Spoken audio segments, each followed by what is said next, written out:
In EDM, most musicians write music between D and G. The reason being is that the subfrequency of D1 is 38 to 40 hertz, and a lot of speakers and headphones either don't do well below that, or the listener won't hear it at all.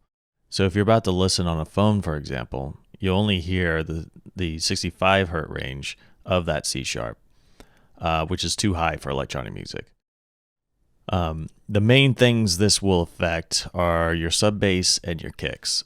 So let's start with the kicks.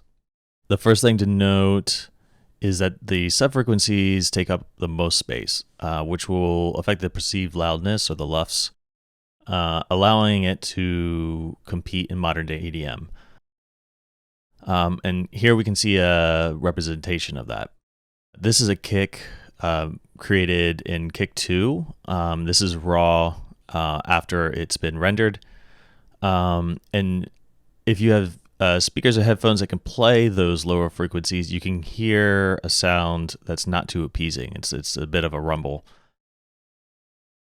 To help mitigate that, what we do is we can do a slight dip below the 100 frequency range, and then we can add a little bit of punch to the higher frequency and alleviating some of that rumble.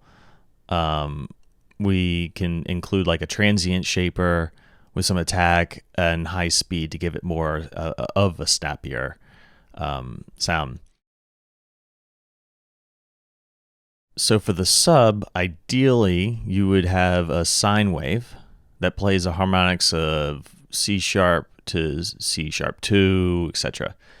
But since we play frequencies where it muddies the mix, we will instead start at the 65 range and add harmonics above and below it.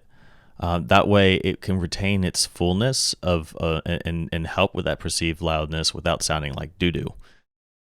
Just so you can hear the difference, here we have it at C sharp 1, and then D, which is the desired lowest that most producers will go, and then a comparison between C sharp and 1 and C sharp 2. So yeah, there are some things that can be done, but it won't be perfect. If you are a DJ or you know a DJ who plays your tracks, then you need to think of the loudness and danceability, which plays into knowing the frequency range of your track and if the speakers at that place that it's being spun can work with it.